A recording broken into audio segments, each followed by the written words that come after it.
every successful startup is an inspiring founder story. And that's really what we want to highlight here on the Dtec Startup Series. And we have a very special guest on this episode. He is one of the first founders that Dtec incubated in its early years. He started his business completely bootstrapped. He's going to tell his story. His name is Sami Al Sayyed. He is the founder and CEO of ShortPoint. How are you, Sami? I am very good, and thank you so much for the intro and also for having me with you today. I'm so happy to be speaking to you because I've heard so many good things about you and ShortPoint. You have a very long and meaningful relationship with Dtec. But before anything else, elevator pitch. What is ShortPoint all about for those people that are hearing about it for the first time? So ShortPoint is like a tool to build websites and with no coding, but we designed it for companies who want to create websites for their employees, internal employees. So is it useful for IT professionals, for internal communication specialists? So it's used basically to create any kind of sites or websites internally for the company, like HR site, the company-wide intranet, the intranet news portal, for example, in the company. So, and it's used by IT professionals and also by non-IT. We made it very easy to use to create these websites. So it is a SaaS product or software as a service. Why did you decide to come up with this? It's very specific. Is that your background? Was that what you were doing as a job before? Yeah, it's very specific. It's very, it's not like for everyone as well. But that's why I believe it is successful, because it's not an idea came from nowhere. It came from my previous experience. I spent 8 years before ShortPoint helping companies in their internal systems. And from my experience, I found a problem everyone faced, which is creating and building these sites. It was always complicated to create them.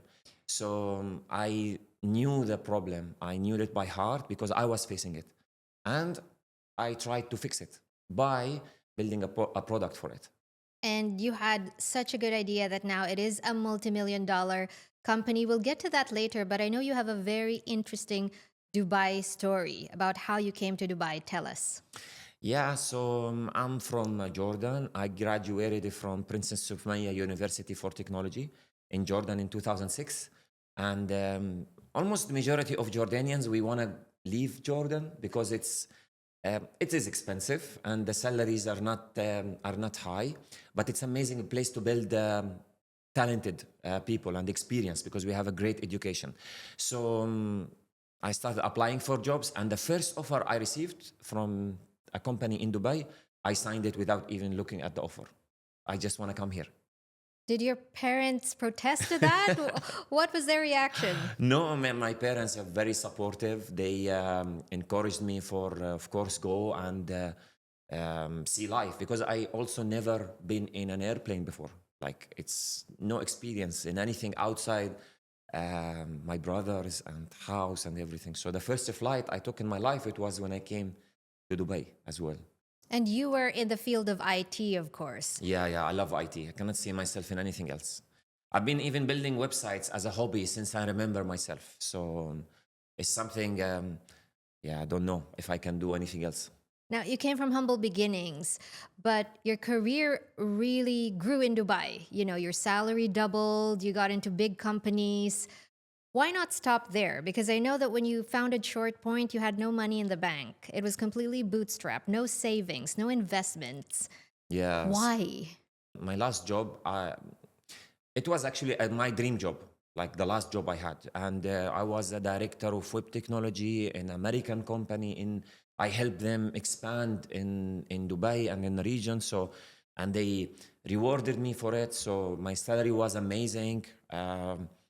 Everything was great, but I never enjoyed the working culture at all. I never believed in 9 to 6 concept. Like, my life should be about going to work at 9, leaving at 6, and the lunch break is at 1. And the weekend has to be Friday, Saturday, or Saturday, Sunday. I even asked myself, who said the weekend should be Saturday, Sunday, or Monday, Thursday? Something was like, when we came to life, it was about 9 to 6. It's about 5 days a week, and it was about weekend. But who defined these things? I don't know, and I don't like it at all. I always wanted to have my own, create my own life the way I wanted it to be. And before ShortPoint, I tried several companies as well. So they failed, they didn't work, but I did not push too much onto them. I moved to the next one. And that's why I started the company.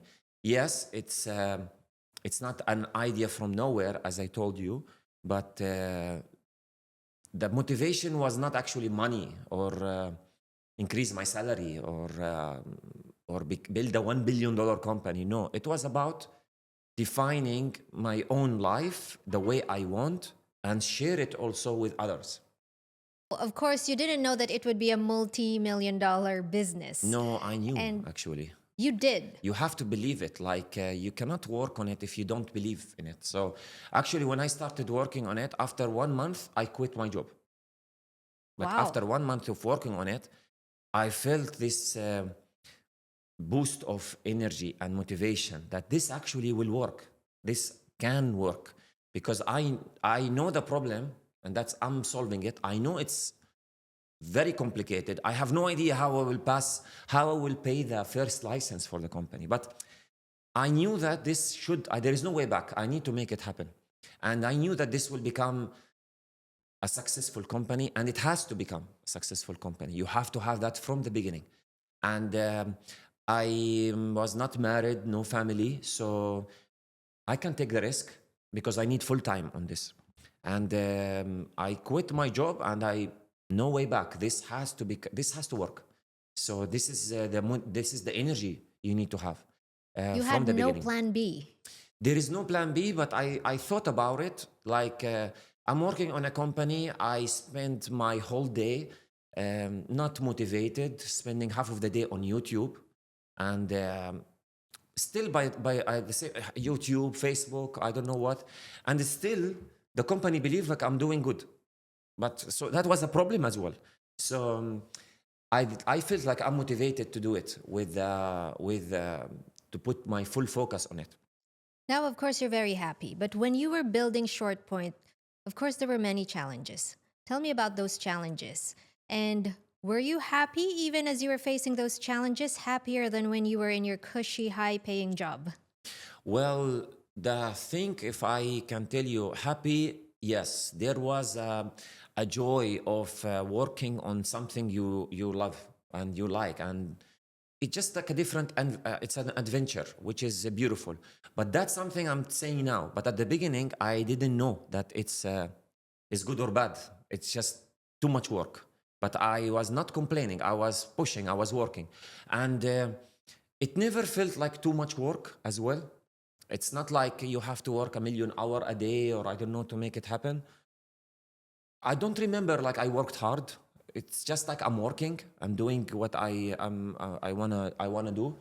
But when it comes to financials, that's when things hit and it's become very stressful because you need money to pay your salary, to pay your rent, to pay your bills. So I faced a lot of problems of paying my rent. I moved to my friends' houses to stay with them. But I never complained. Like, I never find myself like I needed it so much. I find ways to cover. And also because the first thing I did in ShortPoint, it was to look for partners. Because I cannot do it alone. And I don't want to do it alone. Although I believe that I can do everything myself. This is the ego I have until now. But I knew I need partners. So I looked around, and first person I spoke with is Anas Naqawa. He's my partner, friend, and he's until now, of course, working with me, and he works with me forever. And I know him for 30 years. So, I told him about the idea, about ShortPoint. And I told him, like, I need you to be with me, to work with me. He said no at the beginning. But then after a week, he called me and he said, my wife told me you have to work with Sami. So thanks to his wife. Endorsed by the wife. Yes. And she, by the way, she's a very important part of our company. She actually gave Anas and even myself, we go to her sometimes to tell her her advice, because she's also very passionate about the company and she gives very smart advices. She contain us all, so it's an amazing partnership. And I remember as well, like one time I couldn't pay a rent for my apartment, and Anas knocked the door, and I opened the door. He threw an envelope and he left. I opened the envelope and it was the paycheck for my rent in the apartment for the next 3 months. And his wife sold her gold, her jewelry, to give Anas the money and told him, give it to Sami. This is something I will never ever forget in my life. Wow, that's So not this only is partnership. Yeah, partnership. This is also how much the team believed in the idea and what we are doing. So you chose to bootstrap the company, even though you were struggling financially. Why did you not look for investors early on in the business? No, we did actually look for investment from. The thing is, like when we started doing the project, we have to spend time to make the first version of the product. So, because I cannot go and just present an idea, which I can, but if you present an idea, you have to sell more from your company in an idea stage. So we built something and then started talking, do a lot of pitching everywhere, go to every single startup competition, go to every event, talk to every single investor. And because the idea, it's very centric, it's not something like a mobile app where you can use to book a car or something. We never win anything in any startup competition. Investors didn't like it because it was not something they understand. When we pitched to Dtec, they actually, I believe they invested in us, not because only the idea. I think they believed in the team. They understood that they saw that we can do something. And that's what I respect too much about them. They are smart people. They met us. We pitched to them. Of course, they were very. But they really grilled you strict. because they were going to give you money. Yeah. It was like not 1 or 2 or 3. It was like 10 rounds, and they've analyzed every single area in what we do. But I believe at the end, if they decided to invest in us because of the team and the idea we are building. And they invested in us initially. He helped us the first year. They invested in us a second time, third time. And they have been supporting us from early stages until today. It's been an incredible journey with Dubai Silicon Oasis, with Dtec. We're very honored to have them. Even when I speak to Hans, vice president of Dtec, he always tells me how proud he is of you guys and what you've achieved. You've worked with so many Fortune 500 companies as well. Your business is continuously growing. How important or how pivotal was that Dtec funding to the business? What happened after that you were able to do that you couldn't do before? So basically, the first investment we got, it helped us run the company for 8 months, I think, or 7 months. But then we couldn't make any customer yet. So money in the bank, we have 2 months left, no customers. So when the money finished, how can I go and raise more funds? Like I will go another same story. We got 100,000 and now we couldn't make any customers. So I knew that to pitch again and to get more funding, it will be very, very difficult. So we took the first brutal risk. Which was? So I said, if we are not able to sell in UAE, and what should we do? I looked online and I found that there is an event in the US for intranets. So it's an event for the product, for our product, our market, our customers in the US. So we have an opportunity to go to present there, ShortPoint. And for sure, if we fail there also to convince any customer or anyone to buy ShortPoint, then we should close it, the company. Then the idea itself is not worth it. You see what I mean? So, And I believe like it's not possible. We will make customers there. So took all the money from the bank, borrowed additional $5,000. We become a sponsor. We sponsor that event, and we have a booth. And me and my partner as well, we traveled to. It was in Boston, and we traveled there for 5 days. And he told me, "Why 5 days? The event is 3 days." I said, "We will never know, but the cost is high." Said we have to stay for extra 2 days. So we traveled all the way to United States. We went the night before the event. We were inside the the exhibition room. We are the ones who set up the booth. All the other companies, they hire companies to do it, but we are going there. Where is the tape? How can we hang that short point logo? It was the ugliest booth you will ever see. But anyways, it has short point logo and our 2 laptops. So in the second day, me and him, we were sitting, and the moment of truth, they will open the doors and people will start coming. So they start coming, people, and then finally someone said, "Okay, show me, you guys, what you have. You look excited." So we started showing, and then in no time, we have a lot of people in our booth want to see a demo, giving us business cards. And after 3 days, we have like 70 business cards with us, like leads, which we never had, but still no customers. But we had 70 leads of people interested. So maybe 1 of them or 5 will convert. In the 4th day, someone called us and said, "We are a medical company. We met you in the conference. Our team is still in Boston. Can you meet with us tomorrow?" It's the 5th day. Yes, of course. So we went to them. We presented everything to all their team. And they become our customer, and it's the first customer, and it was a very good deal. It was a $6,000 deal. So, and we came back to Dubai. Another school in US also, it's called Hopkins Jones. They also bought a license, so that's another 2,000. Johns Hopkins was your client. Yeah, NASA also our clients. Like, I will tell you about the names later on, but we have a crazy names using our product. But at that time, these are the companies. And ended the year, the first year, with $20,000 or $30,000. We changed our pitch. It's a company built in Dubai, US market. We made $30,000 as a license in our first year. And because of that, we managed to raise another $350,000 in the second year. But if we didn't do that risk, we will never raise any funding.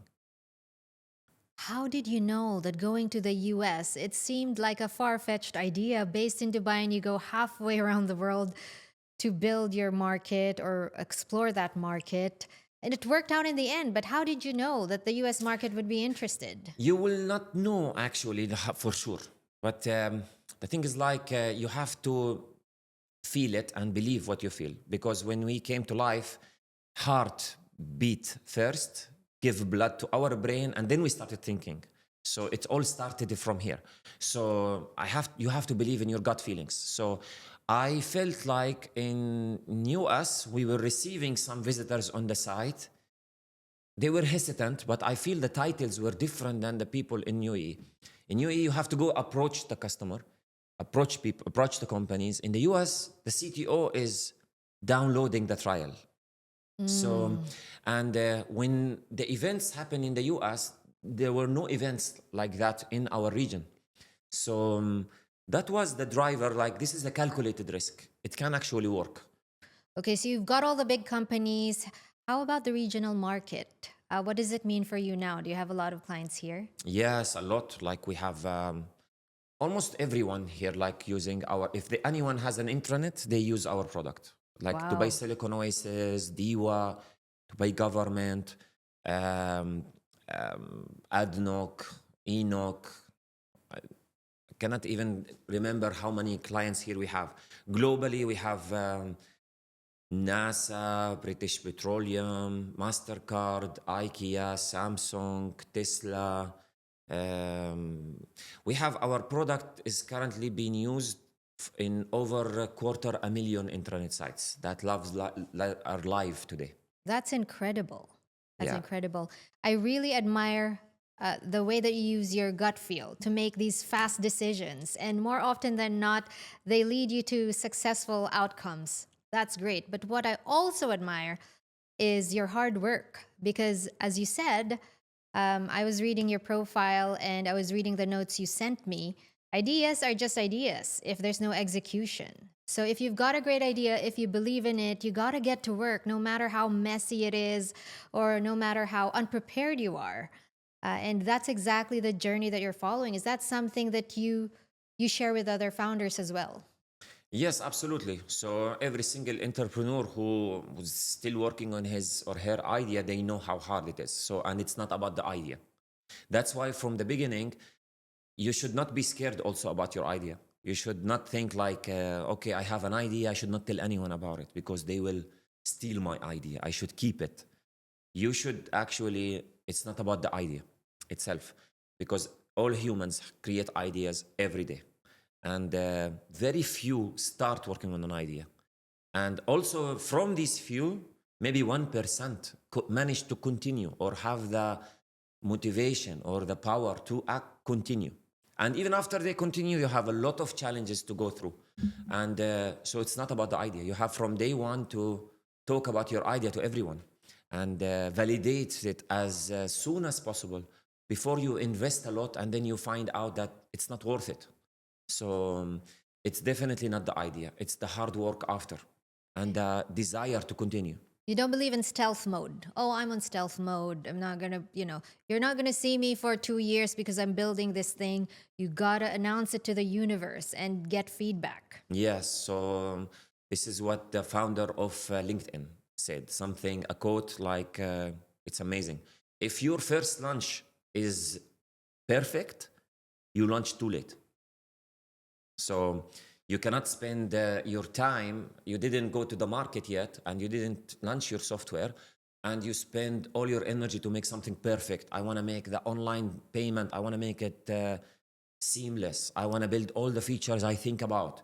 I want to make sure I have the best marketing video, the best website. I don't know, the list goes crazy.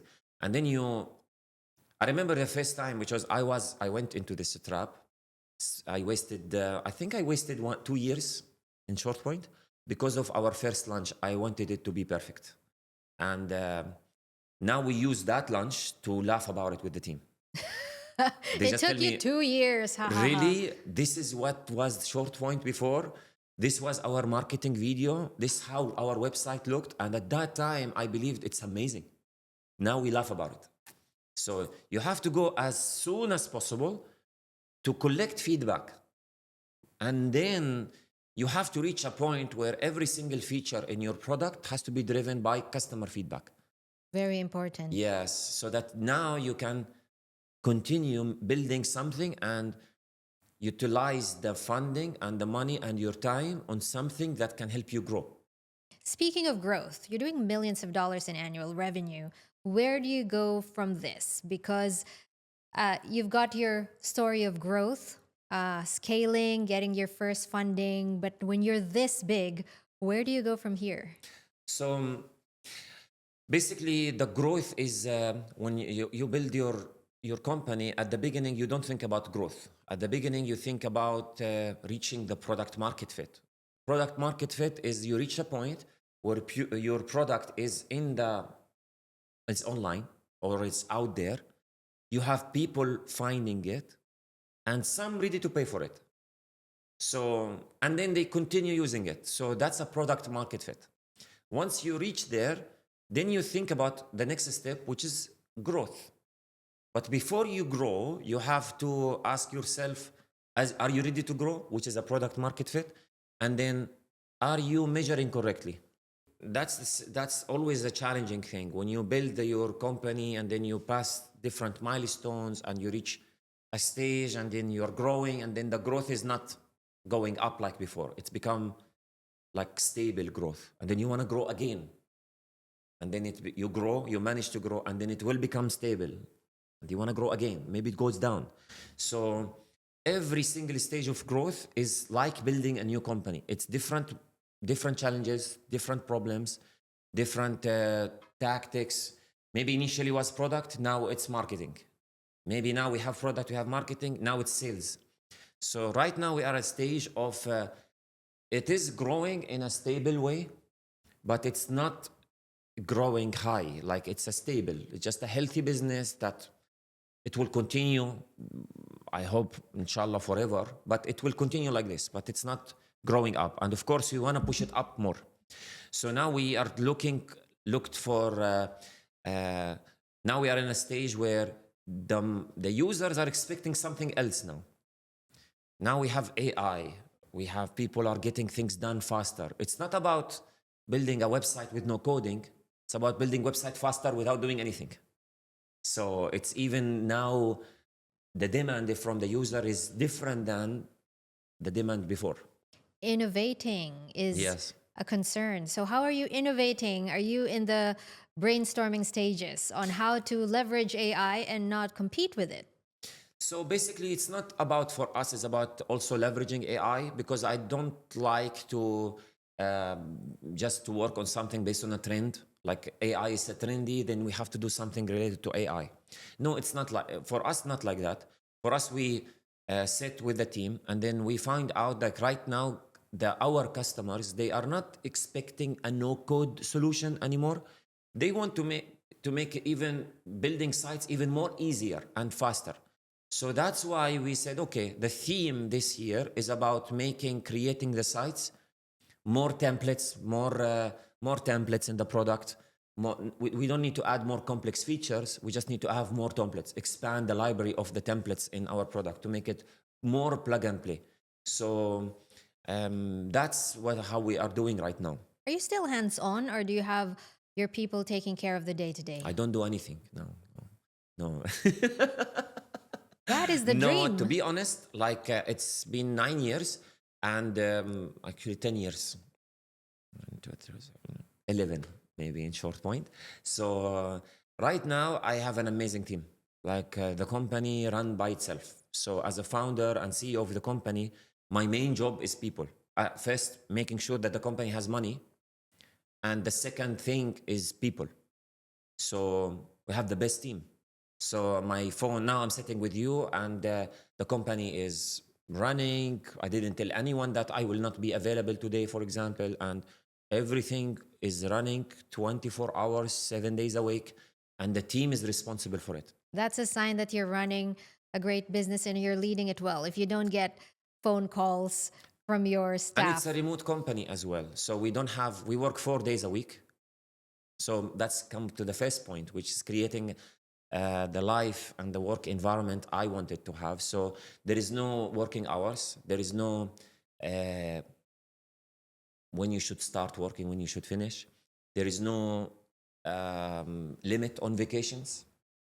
There's no limit on anything. And we don't micromanage anyone. You can work from anywhere you want. And we didn't do this after COVID. No, I did this from the first day we started working. My partner, we were sitting in the same desk. He was sitting next to me. And I remember he came to me holding his computer to show me a document. I stopped him and I said, this is not the environment we want to have. Because you came to me, it means I cannot be working from Thailand while being in the beach. It means you have to work when we are together because you need to show me this document. You have to upload this document online and we need to make a process. How can we collaborate when we are not together in the same office? That was from day one.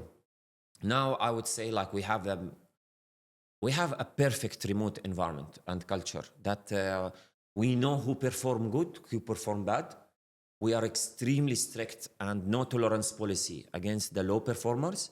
And we have an unlimited innovation, compensation and rewarding for the good and the high performance in the company. So, and it's been incredible. Sounds like an ideal company to work for. Now, to wrap it up, Sami, and short point, you said you laugh about the past because the past was messy and you were not happy. You were a young man coming to Dubai. More than a decade later, you have a very successful business. You have a family, a beautiful wife and 2 kids. What would you tell 2013 Sami or pre-short point Sami? Oh, that's a good question. So I will tell him control take care of your mental and your general well-being. That's more important than anything else in life. I will tell him choose your people around you wisely, be surrounded by positive people, and take care of your health. Don't be so stressed all the time. So, and enjoy life and enjoy what you are working on. So basically, definitely, it's not going to be anything but take care of your general well-being because that's the most important. Well, you look very healthy and stress-free right now, Sami. It's such a pleasure featuring you on the Dtec Startup Series podcast. Thank you so much for your time. That's Sami Al Sayyed, the CEO and founder of ShortPoint, one of the first companies that Dtec incubated in its early years. Stay tuned for more episodes and more inspiring founder stories here on the Dtec Startup Series.